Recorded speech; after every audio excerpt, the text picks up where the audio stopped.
Hey Gearheads, and welcome to Garage Talk. I'm Corey, and behind me are two versions of the newest vehicle from the GMC brand, and the only all-new vehicle to be unveiled here at the 2023 North America International Auto Show in Detroit. That is the 2024 GMC Acadia, an all-new AT4 trim and Denali trim. And in this video, I'm going to do my best to show you around this hot commodity at the Detroit show. Stay tuned.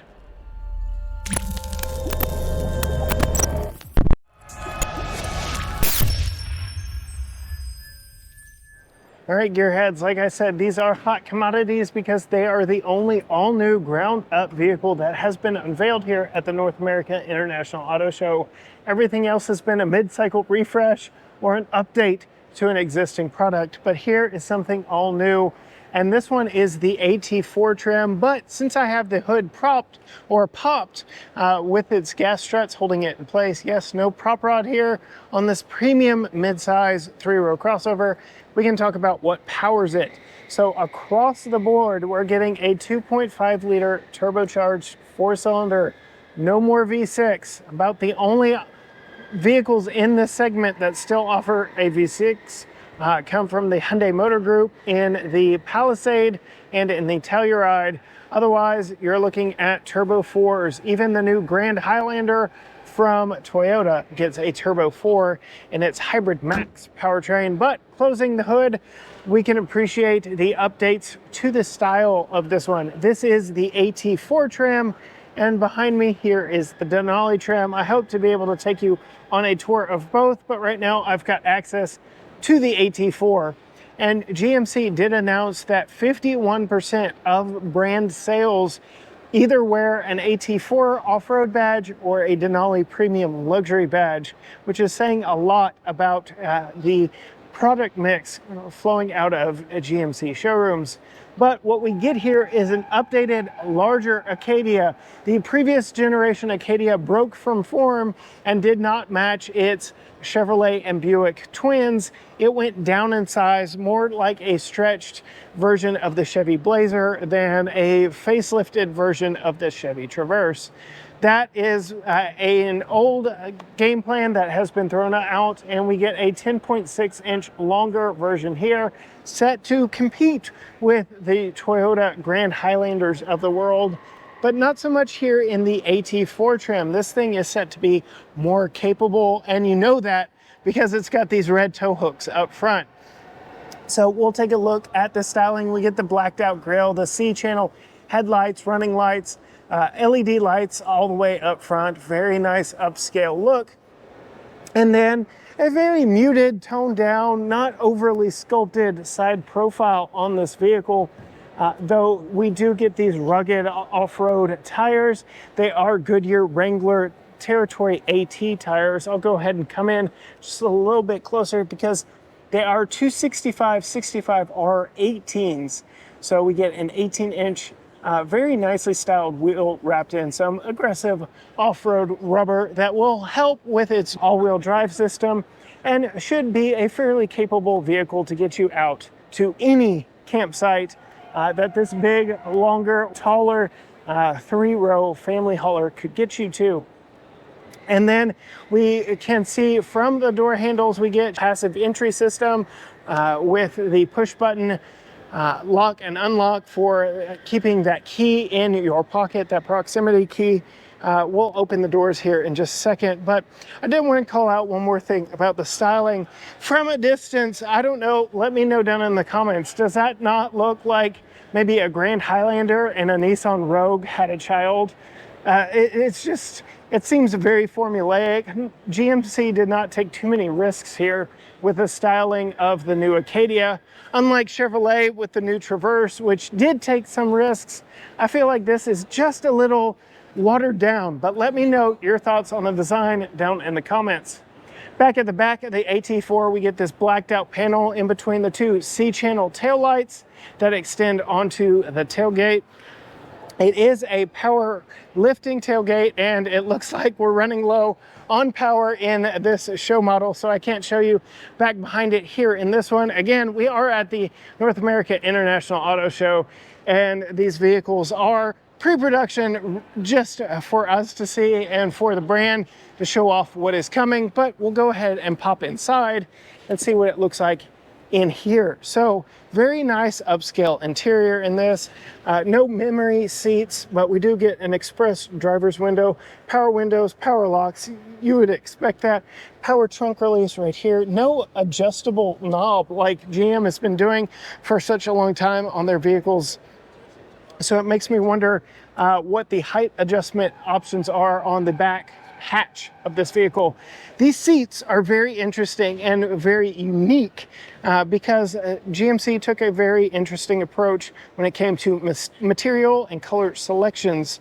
So AT4 has always had this kind of brown accent across the line. We also get this red contrasting stripe here, dual tone grays, but also dual material. So we have perforated leather right here, but cloth on the bolsters. A very interesting combination, but it seems very upscale and classy. You can see we get a multi-position power driver's seat with four-way lumbar, which is a nice touch. And then coming into the vehicle, you can see we get a full digital gauge cluster right here. And yes, we're running out of power, but we have a 15-inch portrait style, tablet style infotainment screen that we first saw in the Sierra EV concept. So that's a nice touch and will differentiate the GMC brands from the Chevy brands. I know previously Chevrolet had announced all of their screens are going to be wide to emphasize the width. So this is a little bit of a break in tradition for the GMC brand. Unfortunately, I can't show you everything that's on it, but we do get a few toggles here, and you can see, yeah, the poor vehicle is trying to come to life with its battery, but it's just running out of power.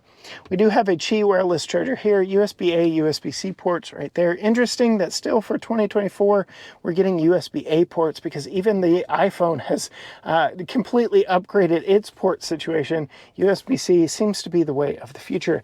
There's no shade to come over this, but we get this nice texture here over the dual cup holders right here.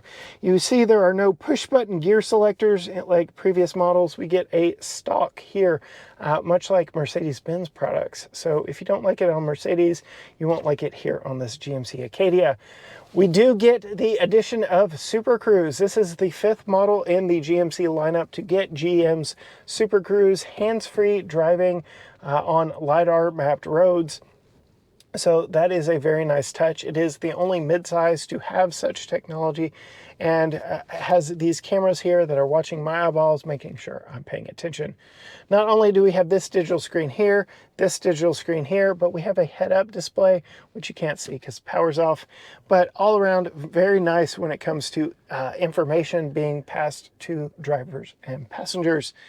Interesting materials up here, not real wood, but it is a nice look. Lots of contrasting materials and textures to really give it a distinct look, including even here on the center console. It would be so easy to just put a solid piece of material across it, but we have this textured center portion that's kind of rubberized, really nice, and gives it a unique look for that as well. These seats are very comfortable. They aren't much of a break in tradition from the previous generation seats, but they're very nice, comfortable. Let's see, this power seat is struggling, but it will move. I'm going to get it as close to my normal driving position as I can so we can see what space is like back there behind me. But before we do, I do want to call out very large panoramic glass roof above me. Let's pop into that second row really quick and show you what second row accommodations are like. Just because it is so noisy from the test track, I'm going to go ahead and close the front door as well. So these are sliding, reclining, very comfortable captain's chairs in the AT4 model. You can see there is no sunshade built in to this one, but this is a very nice soft material up here on the top of the doors. So that's a nice touch with some pretty good padding and more of that rubberized texture from that center console lid back here. Getting in behind myself at 5'10", you can see plenty of room back here in the back. We do have a tri-zone automatic climate control back here. You can opt for heated seats back here, but not ventilated seats. And a touch I really like, you can see the ceiling mounted roof or ceiling mounted air vents for rear seat passengers. So that is a nice touch. We also get cup holders on the back of the center console. All around fairly nice, fairly flat floor in here as well. No center console to speak of, but we do get these armrests that fold down and fold into place. Good headroom back here for me, so all around very comfortable. But this is a 3-row and a larger 3-row now. Again, 10 inches longer than before. So let's talk about getting into the back. You have this lever right here, which does my favorite thing. As a father of a 5-year-old who's still riding in a car seat, you can leave that car seat in place and still get back into the back. I love this. This is on both seats, and even if you get the bench seat, this is still the case. And not many vehicles in the 3-row segment, and that includes minivans, do this nifty feature here. I think the Pacifica does, and the Volkswagen Atlas does. Not many others do. Looking back into the back, you have a 3-row or 3-person 3rd row. There we go, that's the term. And even back here in both the second and the 3rd row seats, you get that dual texture, dual material usage back here on the seats. I'm gonna go ahead and climb in to the back row. You can see headroom is still quite nice back here. So again, calling back that Toyota Grand Highlander, very similar, very boxy shape outside translates to very similar headroom in here. I will say though, the angle of my legs is a little raised back here, and I'm guessing leg room is going to be a tough sell as I pull this seat back and latch it into place. Yes, my knees are on the back of the hard seat here, so it is definitely going to be a negotiation with the passenger riding in front of me, but it is very easy to open that up and escape, if you will. Calling into account rear seat comfort, you still have those ceiling mounted vents here in front of you, so it'll be blowing right in your face, and it should keep you cool back here. I will go ahead and call out, while we do have 3 seat belts all the way across, there are no lower latch points on here. I was in the back of this vehicle earlier, and I did see that there are top tethers on the backside, but you're going to have to use the seat belt method for putting in child seats back here. And then it does not look like we get anything but a single USB-C port on both sides. It's way too dark to even show you over there, but we have 2 USB-C ports back here in the back, but that is about it for rear power. Coming over here to the Denali trim, you can see this one is very nice, and since we have the hood popped, I can say yes, same 2.5 liter 4-cylinder under the hood of this one. Close the hood and you can see what sets this Denali apart from the AT4, where the AT4 goes muted with dark colors. The Denali is most notably not muted. You get this very intricate chrome bright work here on the front that gives you multi-facets all the way across. Same headlight treatment, running light treatment, but a very bright